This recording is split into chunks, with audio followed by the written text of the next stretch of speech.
And it was so freeing because up to that point, I had felt as if perfectionism and overachieving and being under the knives of judgment was going to be my story forever. Hello, you are listening to the Late Bloomer Living podcast. It's season 4, and here we are still reimagining, rethinking, and redefining what it means to be in midlife and what's possible as we age.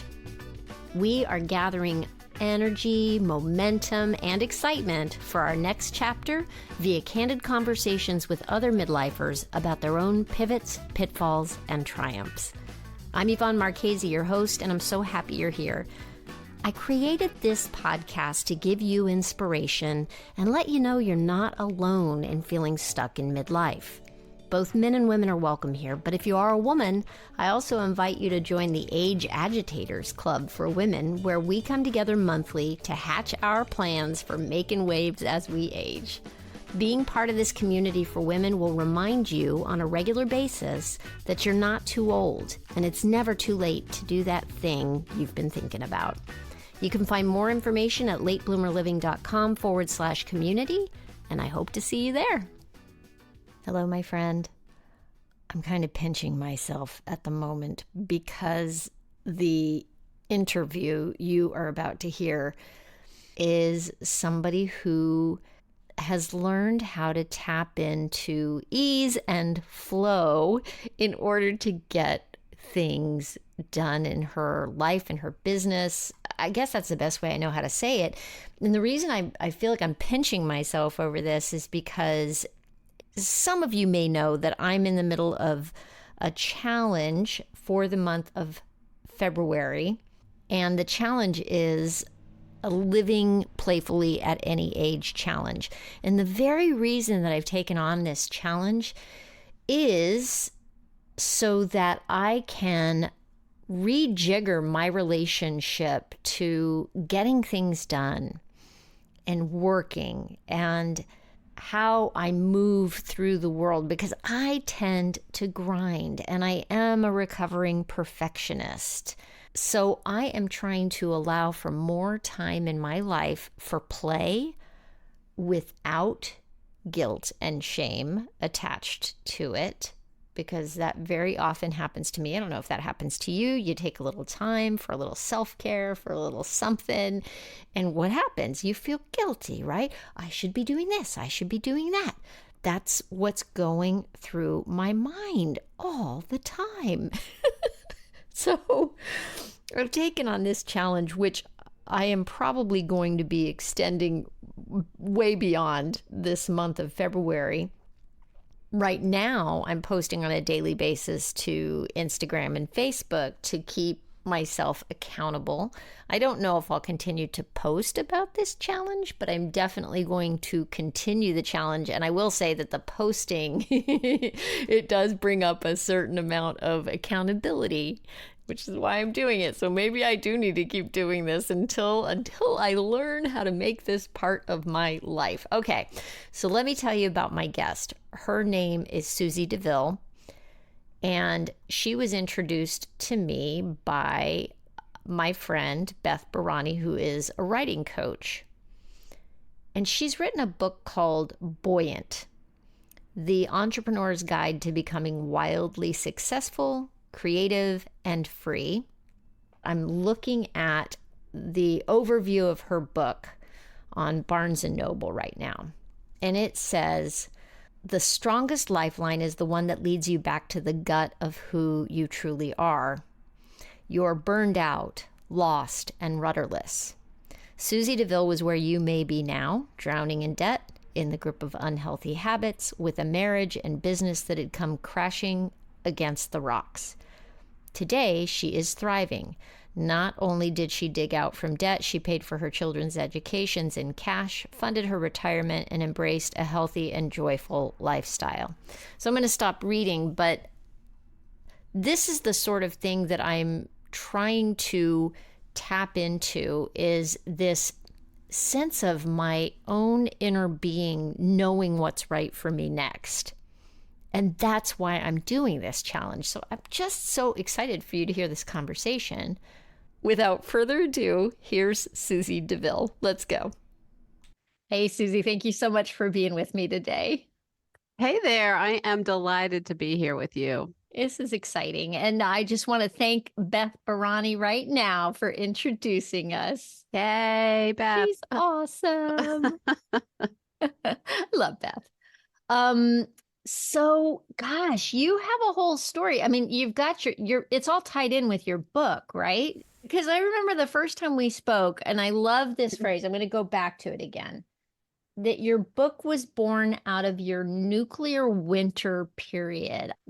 I wrote it down when you said that because I was like, I feel like I've been through that nuclear winter period. So I want to know more about what that was for you and how you got to the other side of that. Sure. So in 2008, after the markets crashed, literally everything in my life went poof. And that was my health, my marriage, my business, my finances, just everything sort of Wow. turned to dust. And my first reaction was, oh, I'll just work harder, because that was what I had been trained to do my entire life. Was in good times and bad, one must work all the time. And I thought, well, I'll just dig my way out through working more. And what I realized very soon after having made that decision was that this was a situation that was going to require an entirely new approach. And I had no idea initially what it was, but I had been involved in researching innovation and creativity. Up to that point, it had been about 2.5 years. And I had a little sort of whisper that it had something to do with innovation and creativity, but I didn't have the full story. And what I started to do was piece together enough willingness to help me get off the emotional gurney that I was on, find my own crash cart and put the paddles on my chest, and just put one foot in front of the other. And what I discovered was, as I was working with my entrepreneur coaching clients, and I was folding in what I had been researching and learning about through work in the master's program that I was in, everything that was keyed to creativity had this unusual way to center me back into the core of who I truly am. And it was so freeing, because up to that point, I had felt as if perfectionism and overachieving and being under the knives of judgment was going to be my story forever. And as unpleasant as my nuclear winter period was, which lasted about 5 years, my result after having come out of it was an entirely new way of living and thinking and being. And I would never trade that time period, because what I'm doing now wouldn't exist. My book wouldn't exist. My company wouldn't exist in the way that it does. I certainly wouldn't be painting and sketching and making collages and doing mixed media. And I certainly wouldn't be sitting here talking with you today, because I would probably still be working 80-hour weeks.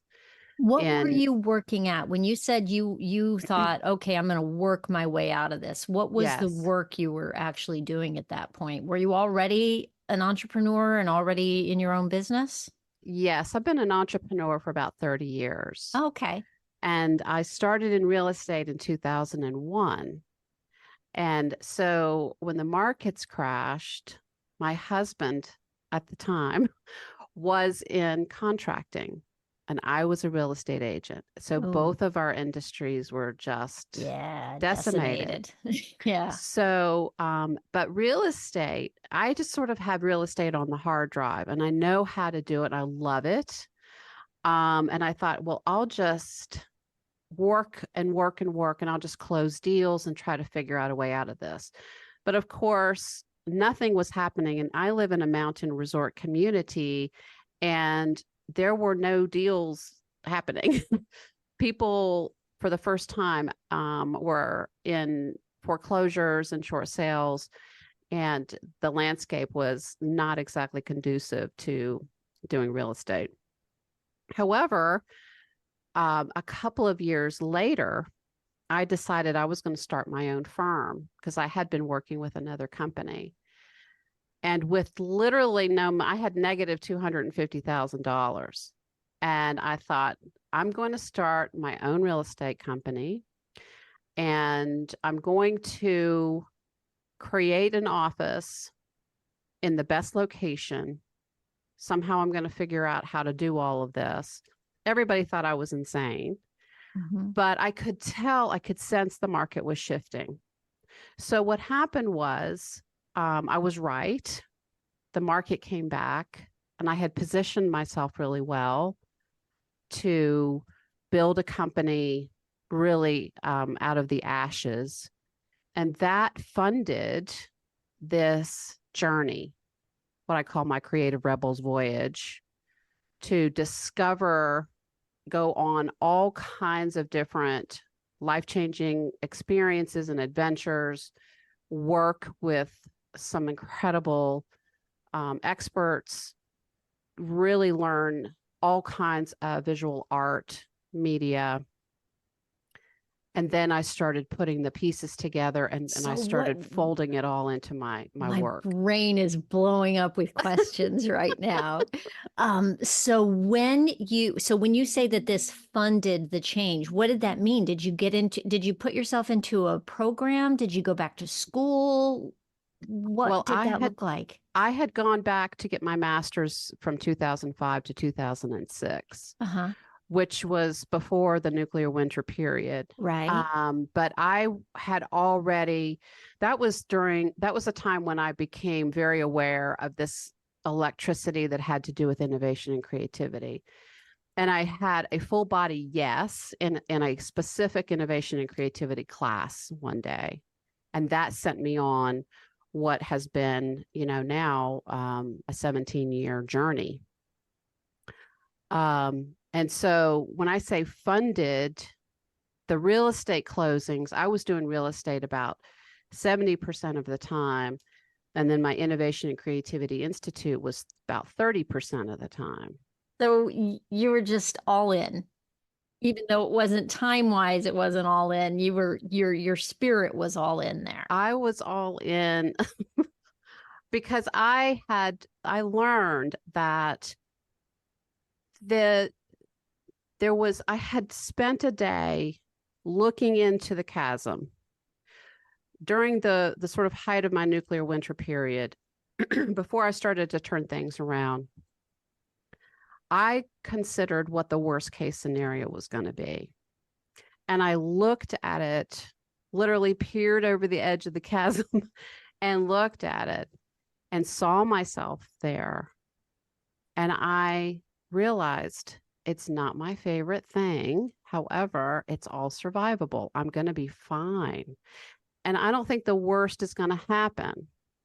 And so I felt incredibly bold because I had sort of looked at the things that go on in our mind as to all the fears of failure, or all the panic around, or the anxiety around starting something new.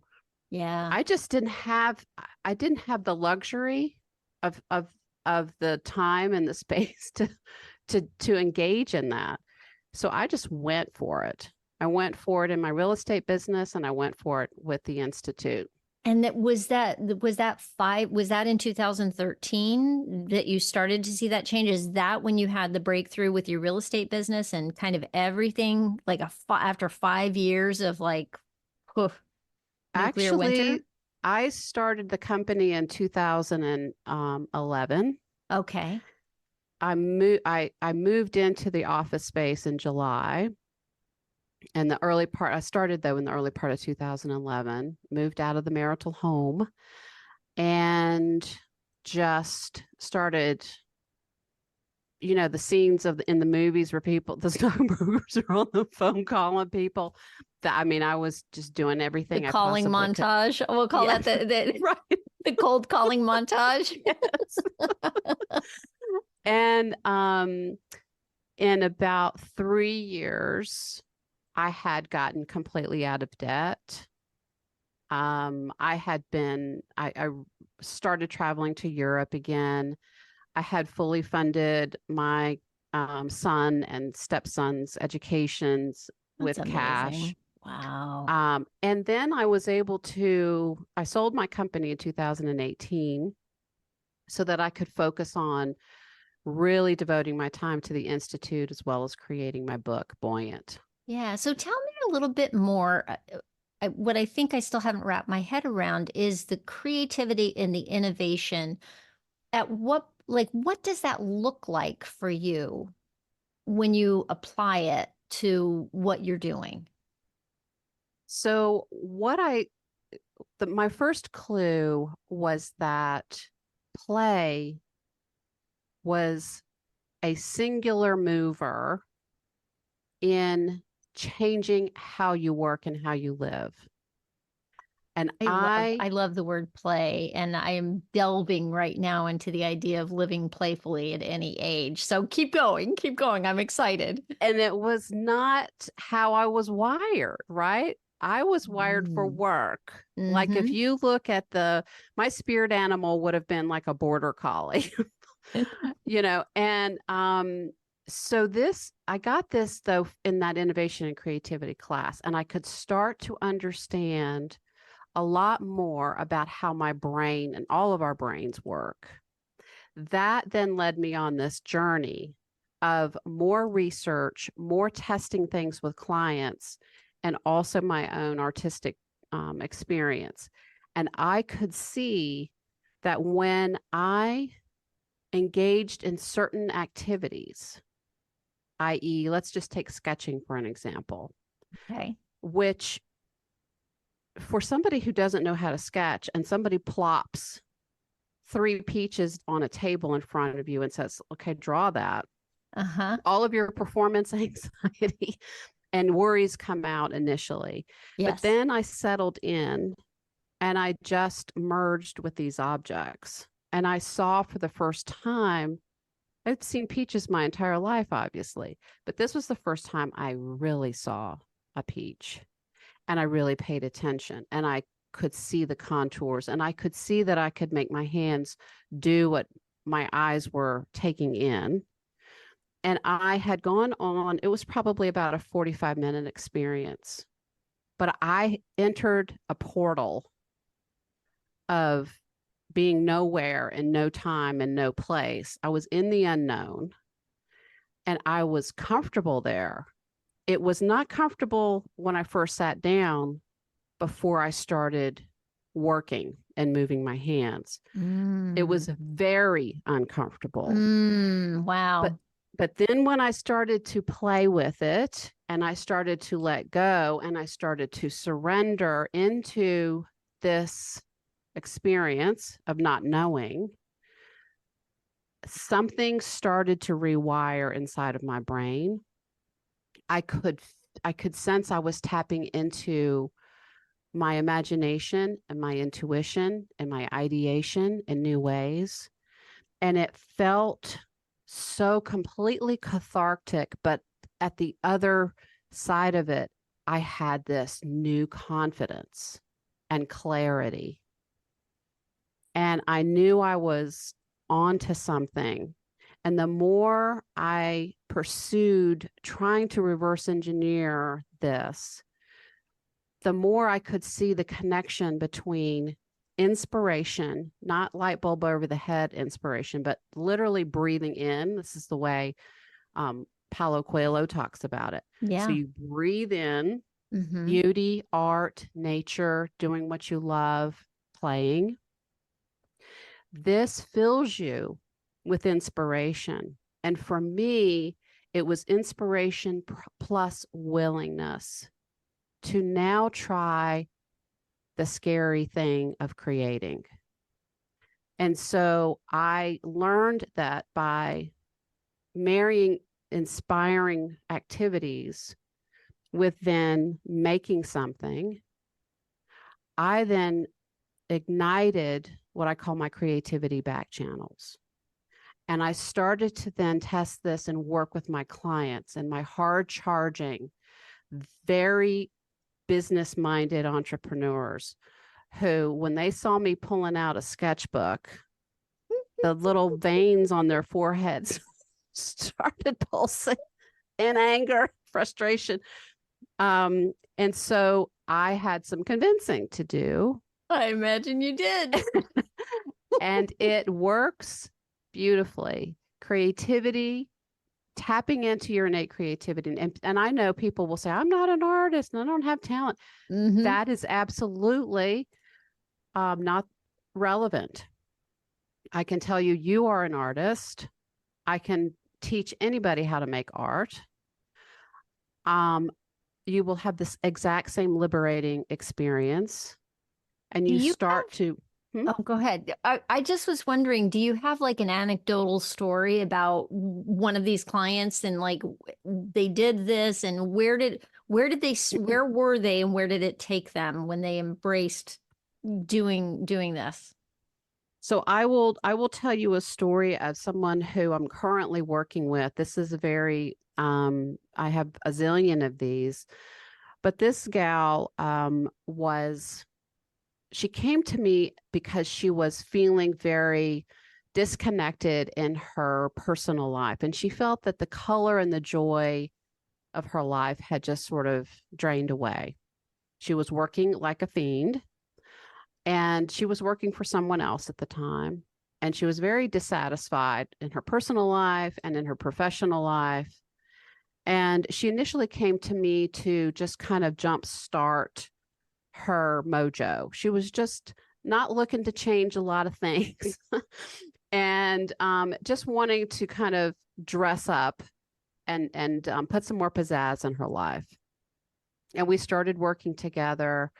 And about a year later, she had left the company that she was working with. She had started her own enterprise.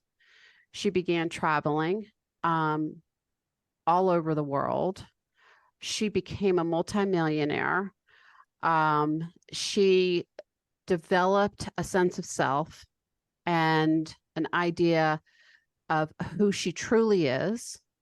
She is alive in ways that she could never possibly imagine.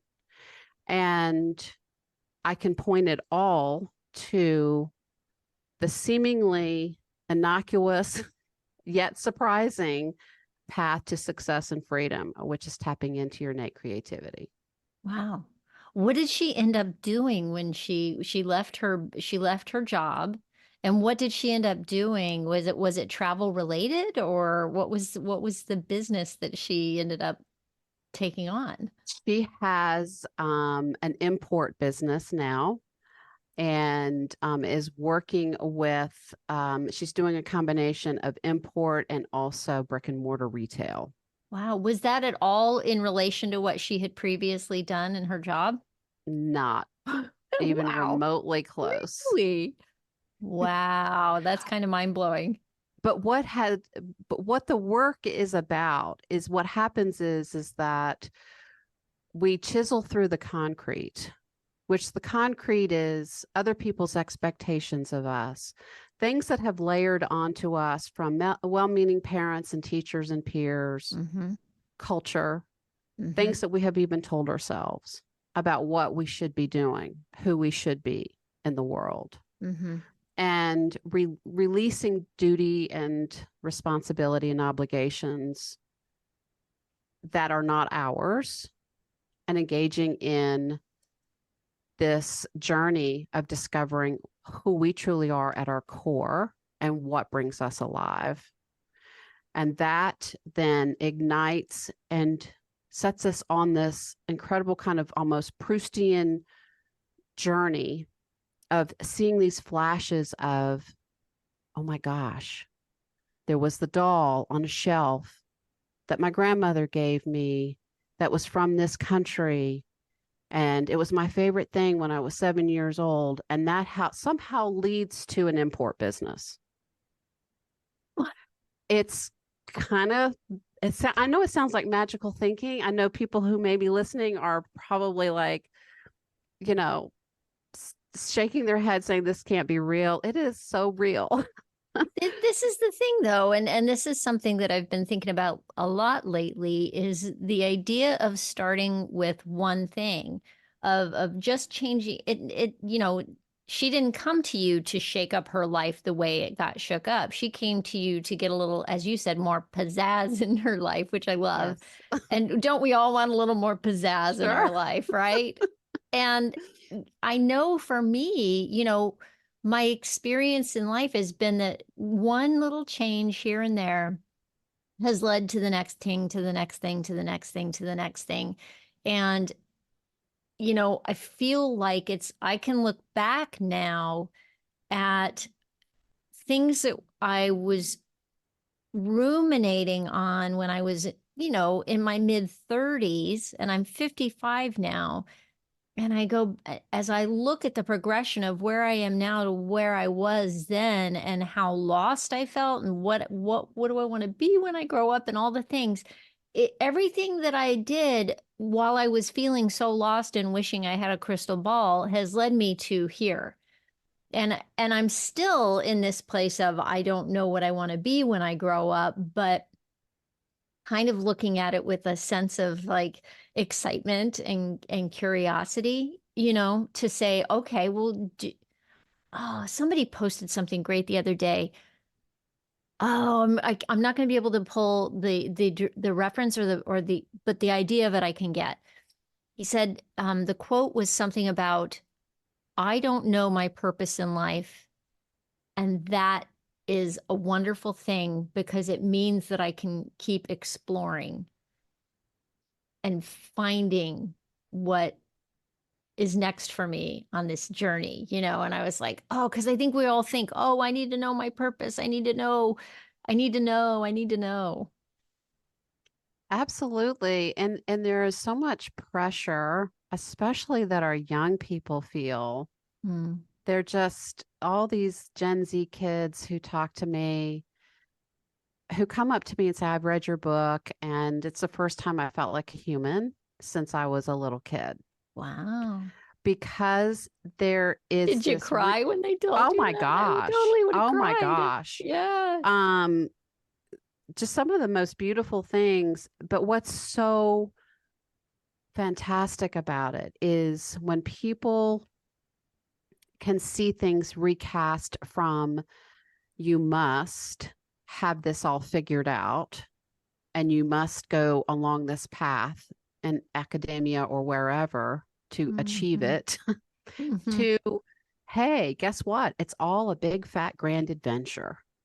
And there are lots of things that you can do, lots of exercises that I have in the book, lots of life practices that you can add in that help you figure out, you get the next hint, the next soul blurt, the next thing that you connect with.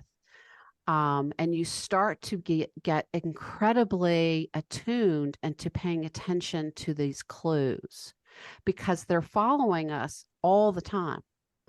They're showing up all the time, but we're so busy and we have Mm-hmm. blinders on and we're in our phones that we miss the vast majority of these clues. Absolutely. I have to say, boy, you really, my mind is blown up again right now. Thinking back to 2016 and 2017, I think it was 2016 that I decided to start a photo a day project. And and it was just using my little cell phone camera, which, I think I had an iPhone 6 at the time. And I thought, well, what can I do with this thing that's in my pocket every day? Can I take an interesting photo every day and post it? And that one year ended up turning into 2 years. And the second year, I combined my big camera with my cell phone. And the practice of having to use my eyes every day to look for something interesting, just as a practice, which was purely a personal project, has led to so much for me. And I only know that now, looking back on what that did, you know. and how it opened up the possibility of producing a podcast on a weekly basis. You know, that there's a lot of moving parts and things that got to happen every week. And I know now that when I stepped into doing the podcast, I was like, I can do this. I had 2 years of, okay, I'm going to do this thing every day. And if I don't do it, but I had to post to social media every day, but it was a combination of like the creativity and the daily practice and the working of the muscle, you know? That is 1000% the formula. Interesting. 1000%. Yeah. And just as you beautifully pointed out, it can be one thing. Notice you had the tool, you just made a decision, and you committed to it. And we tend to make it about, oh, I don't have the right gear, so I can't participate. Or it has to be 50 things. Or it has to be the equivalent of going from being a couch potato to scaling Everest by Friday. And we make these scenarios up in our mind that are just born from being afraid. And that just sort of self-sabotages us out of the game. But your example is perfect because it's a way to start small and experience on a frequent basis for a short period of time. You're crossing that threshold every single day, and you're training your intuition and your awareness and your imagination to come to the fore. When that happens, it ignites a new kind of courage in us. And when that happens, confidence and courage, Yeah. and then it ignites something.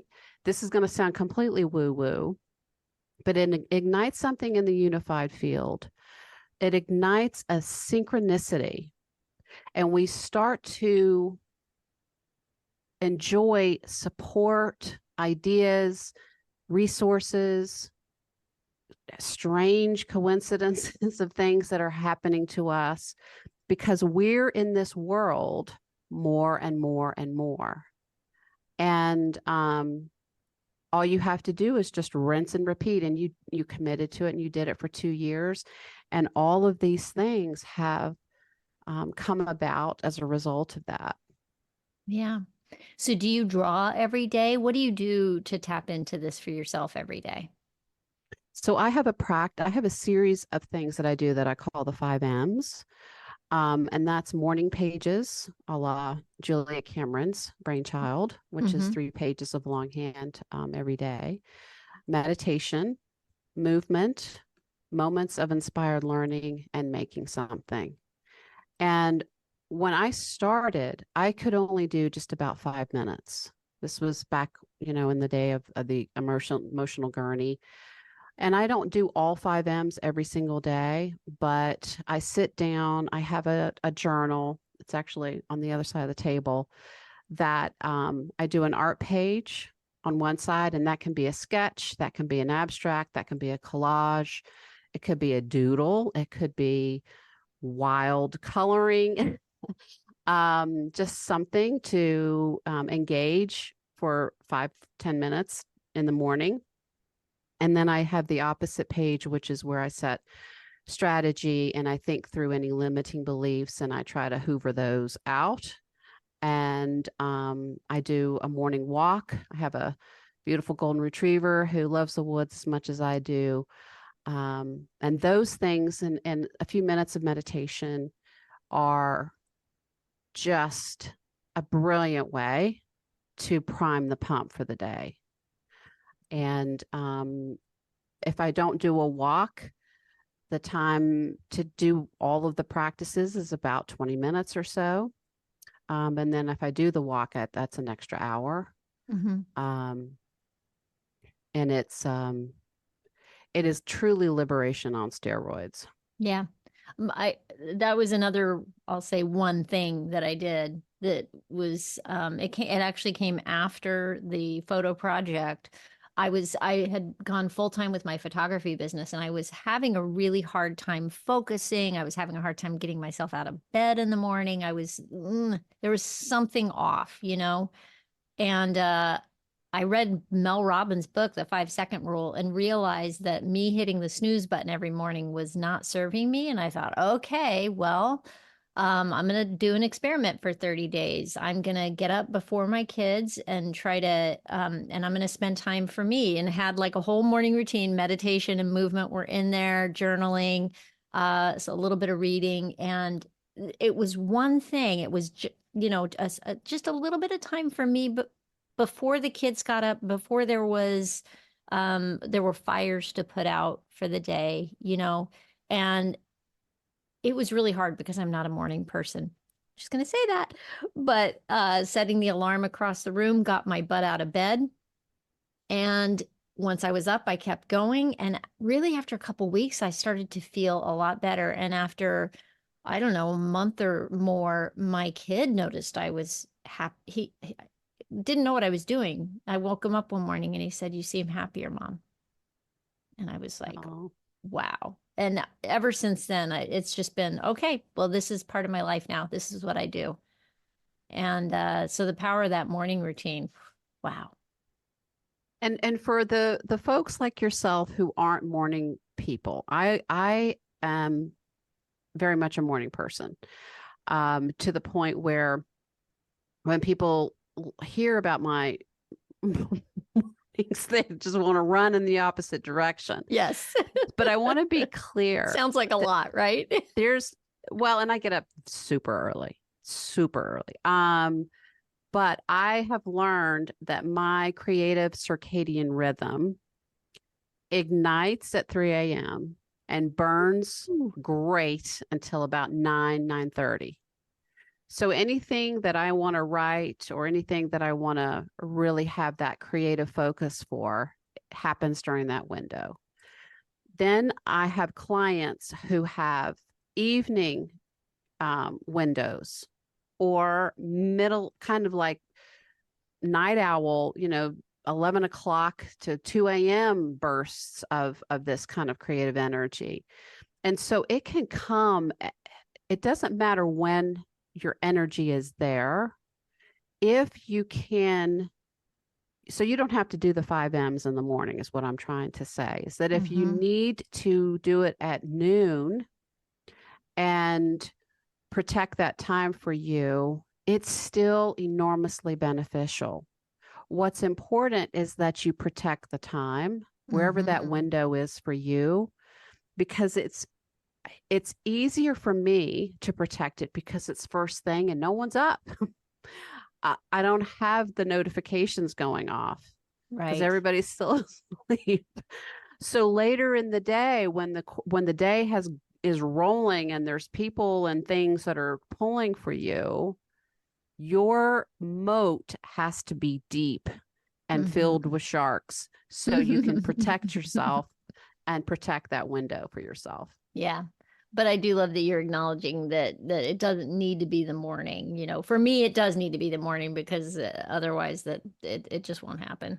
Yes. That it's just not going to happen. But I am more naturally attuned to evening or later at night, is when I kind of say it's amazing, right? So once my kids are grown and flown completely, I might revisit going back to and doing my stuff later at night. I don't know. That's worth thinking about, isn't it?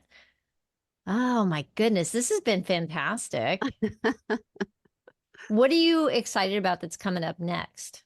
Oh my gosh. I am working on my second book and I am launching a podcast, which is going to be a very short form podcast. I am in the process of designing a combination of a cottage and studio, which will be a place where I can host workshops and seminars and retreats and also hang my art. And I have a European trip planned for March. which I'm super jazzed about. I'm a big fiend for travel. I am launching a certification course for coaches who want to be trained in the Buoyant method. And what else is happening? I think that's it. That's all. That's it. all. Oh, no, I do have one more thing. I have this great idea for a project for Hollywood. And so I have the person who I'm going to pitch, and I have their contact information. And after the new year, I'm going to send it out there and see what happens.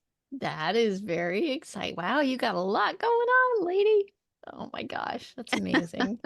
How can people find you? Where are you these days? Yes. So you can connect with me through my website, which is innovationandcreativityinstitute.com. And you can connect with me on all the social channels through the website. And that's the easiest sort of point at the center of the hub to connect with me everywhere.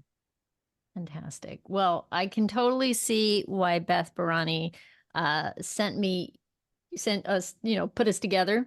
And I'll thank you again, Beth, if you're listening. And because she is one of the most creative people that I know as a book coach, and very cool. She is a phenom. She is a phenom. That's a good word for her. I love it. I love it. Well, thank you so much. I will have information and links for everybody in the show notes as well, so people can go and find you if they go to the show notes. Okay. Perfect. Well, thank you. This has been lovely. Thank you. I feel the same way. Well, there you have it. Oh my goodness. She blew my mind on so many levels during that conversation. And, I guess all I have to say is I just want to invite you to join me in my Living Playfully at Any Age challenge. We forget to play, and we don't allow ourselves to play. It's like it's been groomed out of us as we get older, and there is some power there for all of us to tap into to get to know ourselves better and to live more easily than we do. Have you bought into the hustle culture as well? I don't know. Let me know. Send me a message. Am I the only one? I don't think I am. So if you want more information about Susie and your driving, don't worry. You can always go to the show notes for this episode. That's at latebloomerliving.com/podcast. And you can just look for episode 175 and get a copy of her book. See what it opens up for you. I also want to invite you to the next get-together of the Age Agitators Club, which may sound a lot scarier than it actually is. It's a bunch of women getting together who are like-minded, ready to make waves, and talking about how we can bust through some of our beliefs about ourselves at this point. And we meet once a month on Zoom, and the next one is coming right up on March 6th at 4:00 p.m. Eastern Time. If you want to check it out for a free month, let me know. I can hook you up, and you can see if the group is a good fit for you. That is all for now, my friend. Thank you so much for listening. I hope you have a great week. Stay safe and well. Talk soon.